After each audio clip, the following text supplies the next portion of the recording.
Assalamualaikum warahmatullahi wabarakatuh. Salam Bahasa Indonesia. Halo anak-anak, bagaimana kabarnya? Semoga kalian selalu sehat dan tetap semangat belajar meskipun terhalang oleh jarak. Jumpa kembali dengan saya Ibu Iftitah dalam kelas Bahasa Indonesia. Baik, pada kesempatan kali ini kita akan mengulas kembali materi pertemuan minggu yang lalu, yaitu cara memersuasi teks pidato persuasif. Nah, sekarang coba kalian ingat-ingat kembali tugas yang Ibu berikan pada minggu sebelumnya.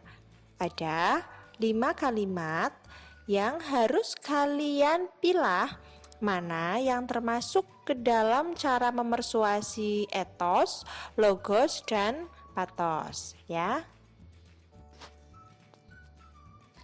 Nah, ini adalah kelima soal yang sudah kalian kerjakan kemarin. Apakah kalian masih ingat dengan jawaban yang kalian kirimkan? Nanti akan Ibu bahas satu persatu. Ini adalah soal yang pertama ya. Ada kalimat jangan khawatir kamu pasti bisa dan seterusnya. Kalimat itu merupakan contoh cara memersuasi secara emosi atau patos.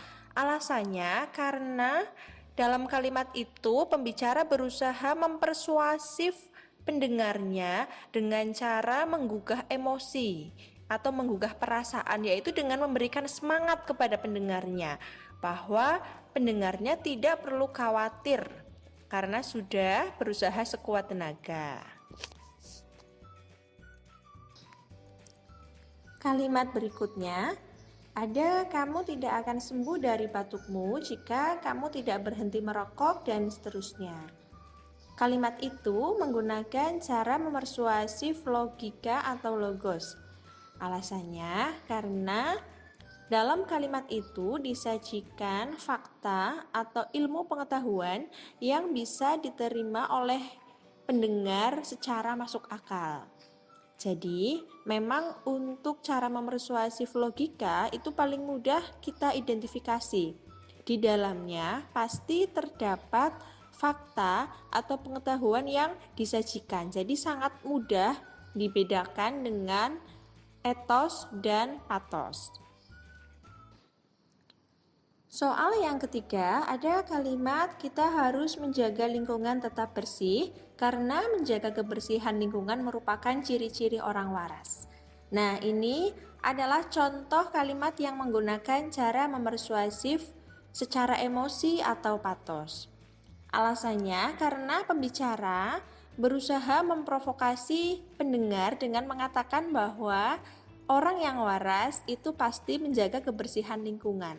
Nah, memprovokasi ini termasuk salah satu cara menggugah emosi atau perasaan pendengar. Sehingga kalimat ini termasuk dalam cara persuasif emosi atau patos.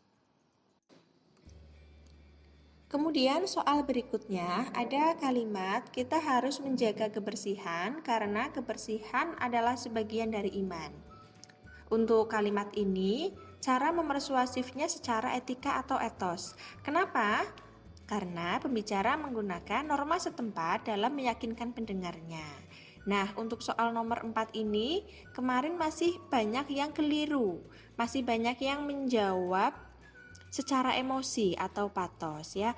Nah, untuk membedakan antara etika dengan emosi, itu biasanya kalau emosi kalimatnya cenderung lebih panjang dan lebih menggebu-gebu, artinya banyak menggunakan kata-kata yang mengungkapkan perasaan. Sedangkan kalau etika itu tidak banyak menggunakan kata-kata yang mengungkapkan perasaan. Contohnya soal nomor 4 ini. Semoga kalian bisa paham ya. Soal yang terakhir, ada kalimat kebersihan lingkungan merupakan salah satu faktor penting dalam mencapai lingkungan yang sehat dan seterusnya. Nah, ini jelas cara memersuasifnya menggunakan logika atau logos. Alasannya karena pembicara menggunakan penjelasan yang masuk akal dan menyisipkan fakta atau pengetahuan di dalam kalimat yang dia pakai. Nah, anak-anak, itu tadi kelima soal yang sudah kalian kerjakan dan sudah kalian kirimkan kemarin ya. Kalian sudah tahu kunci jawabannya. Semoga itu membuat kalian menjadi lebih paham. Semoga video ini bisa membantu kalian menjadi lebih paham tentang materi cara memersuasif dalam teks pidato persuasif. Sampai jumpa pada pertemuan berikutnya. Terima kasih atas perhatian kalian. Wassalamualaikum warahmatullahi wabarakatuh.